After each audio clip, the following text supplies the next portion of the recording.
투자를 해야 됩니다. 투자를 안 할 수가 없어요. 왜냐하면 저는 100살까지 살 거거든요. 열심히 운동도 하고 있고 100살까지 살 겁니다. 그러면 아무리 좋은 기업에 회사에 다니더라도 62, 3세 뭐 정년이 이제 올라가면은 그쯤 되겠죠. 그때까지밖에 일을 못 해요. 그러면 그 나머지의 40년 정도 손가락을 빨고 이제 살아야 되는가라고 생각을 해보시면 돼요.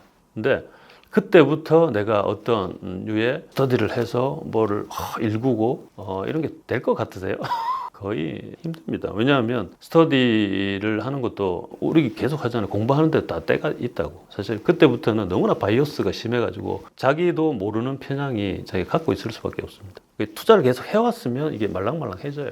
세금도 쳐맞아보고 역전세도 쳐맞아보면 내 마음대로 되는 게 없구나. 근데 그러한 기적 없이 그때부터 무슨 투자를 한다 이러면 자기한테 달콤한 얘기를 하는 사람 말을 들을 확률이 높아요, 안 높아요? 높아요. 그래서 막 다 퇴직금 뺏기고 이런 거예요. 그래서 일단은 지금은 투자는 이제 디폴트로 해야 되고요. 근데 당연히 자기의 본업은 더 열심히 해야 됩니다. 그렇지만 거기에서 10% 내지 20%는 룸을 만드시고 투자에 대해서 계속 천착을 하십시오. 그걸 스터디하고 그리고 너무 수익률에 급급하지 마세요. 나이가 젊으면 젊을수록. 제가 지금 만약에 그때로 간다면 가장 후회하는 것 중에 하나는 좀 더 빨리 집을 아무 집이나 개똥 같은 집이나 샀어야 되는 이 생각을 너무 많이 합니다. 그냥 저도 어떻게 했어요? 그때 첫 집이 뭐 1억 몇천짜리 지금 보면 아주 낮은 금액이잖아요. 근데 그걸 사면서 제가 노트북을 들고 다니면서 엑셀에 수식을 넣어놓고 부동산에 가서 그래요? 그럼 얼마네? 뭐 이런 식으로 그렇게 이제 재고 했었어요. 1년을 벼르고 뭐 하다가 그렇게 산 건데 그럴 필요가 없습니다.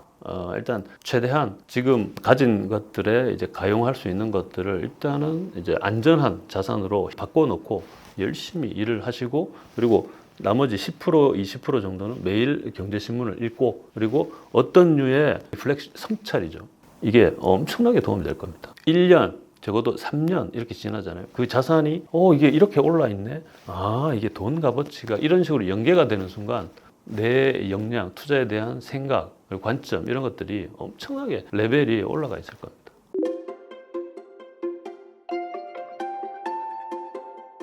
제가 이제 얼마 안 되는 거지만 자산을 좀 잃었지 않습니까? 근데 제가 만약에 계속 비교를 이재용하고 비교를 했어. 내 자산을. 그럼 그게 의미가 있습니까? 없습니까? 내가 언젠가 머스크처럼 돼야 될 텐데. 이러면은 그냥 평생을 이제 경주마처럼 달리다가 이제 다이 하는 겁니다. 근데 인생을 그렇게 살고 싶진 않잖아요. 그러면 어떻게 해야 되겠습니까? 경제적인 부분에 대한 리미트를 걸어두는 거예요. 이게 어떻게 보면 약간 저는 어느 순간부터는 약간 미니멀라이즈를 좀 했거든요. 왜냐하면 정말 작더라도 물체가 있으면 관리 포인트가 생기더라고요. 그래서 이런 것들을 어느 정도 적정 수준에서 어저스트먼트를 할 필요가 있다. 그러니까 특정 부분에서는 가령 자기가 좋아하는 거, 뭐 먹는 거, 어디 여행 가는 거 이런 부분에서는 내가 돈을 벌었으면 아낌없이 쓰죠. 그렇지만 나머지 부분에서까지 그런 걸 맞추면 그때부터는 한도 끝도 없습니다. 그러면 제가 지금 현금 보유가 돼 있으니까 눈에 불을 켜고 뭘 사러 다녔겠죠. 근데 굳이 그렇게 죽을 때까지 살고 싶은 생각은 없고요. 그렇다면은 물질적인 제한을 둘 필요가 있겠다라는 생각이. 이러면 어떻게 되는가?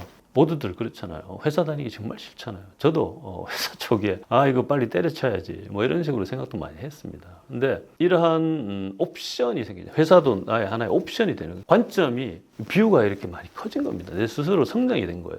그러면 어떻게 되느냐? 회사 가는 게 그렇게 싫지만은 않아요. 왜냐하면 거기서 뻘소리 하는 애가 있으면 전에는 그게 스트레스였단 말이에요. 근데 지금 보면 저렇게 뻘소리 하는 애도 있구나. 뭐 이런 식으로 약간 스트레스를 이제 우회할 수 있는 내 나름대로의 성장이랄까요? 버퍼가 생기는 게 있어요. 내 투자를 해놨잖아요. 그리고 어느 정도 경제적 자유, 내가 생각하는 물질적 제한에 맞춰서 회사가 있건 없건 내가 경제적으로 문제가 없다라는 생각이 들 때 그 시점부터는 이게 회사도 옵션이 되는 거예요. 옵션은 뭐 행사 안 할 때가 제일 좋아. 사표 안 쓸 때가 제일 좋다는 말이에요. 사표 쓰면 그 옵션은 없어지는 거잖아요. 근데 옵션을 계속 갖고 있으면 돼. 뭐 힘들면 안다니까 뭐 이렇게 생각을 해도 그래 옵션인데 뭐 옵션 놔두자 이렇게 되는. 어차피 60살 넘으면 더 다니라 해도 못 다녀. 이런 식의 마인드가 이제 생긴다는 거예요. 이게 어떻게 보면 우리 옛날 우리 조상님도 안빈낙도 뭐 이렇게 했지만 안빈이라고 완전 가난하게 살고 이런 게 아니었어요. 그분들도 어느 정도의 이제 너무 끝간데 없는 무력을 부리지 말라는 거였죠. 그래서 이 정도 하면 투자는 투자대로 재밌을 겁니다. 진짜로 어느 정도 레벨에 올라오면.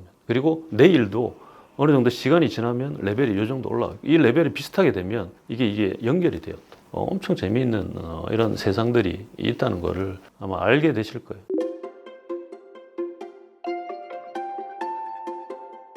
로버트 키요사키라고 아실 겁니다. 부작 가는 아빠. 무수하게 시리즈를 내셨는데요. 딱 1, 2, 3만 보면 됩니다. 그 세 권만 딱 보시면 되고요. 그 세 권을 저는 100번 넘게 읽었을 겁니다. 내가 어느 정도 이제 글로벌 경제 환경에 이제 많은 이제 천착을 하고 스터디를 했을 때는 이제 나심 탈렙이라고 있습니다. 아주 유명한 블록사이언의 저자고요. 그분도 이제 불확실성에 대해서 계속 얘기하시는 분이고 인세르토 시리즈라고 있습니다. 이게 순서대로 읽으면 행운에 속지 마라 뭐 이런 식으로 되는데 순서대로 읽지 말고 쉬운 순서대로 읽으면 행운에 속지 마라, 스킨 인 더 게임, 블랙스완, 안티프레질. 안티프레질은 엄청 뚱뚱한 책입니다. 근데 이런 책들도 저는 이건 수십 번을 아마 숙독을 했을 거예요. 이런 분들의 책들은 읽기는 어렵습니다. 대단히 어렵습니다. 뭔 말을 썼는지 모를 수도 있습니다. 그렇지만 이런 거 있지 않습니까? 경험이 쌓이는 순서에 따라 읽을 때마다 다르잖아요. 이런 책들은 사놓고 계속 그거를 완독해야지 이럴 스트레스 받을 필요도 없고요. 오늘은 이 챕터 혹은 한 1년 있다가는 이 챕터 다 읽고 뭐 이런 식의 이제 어프로치가 되는 그런 책들, 이런 양서죠. 저는 이제 경영학을 전공을 했는데요. 대부분의 경영학 원서들은 내가 투자하는데 별 도움이 안 됐어요. 실제적으로 도움이 되는 것들은 이런 책들이었습니다.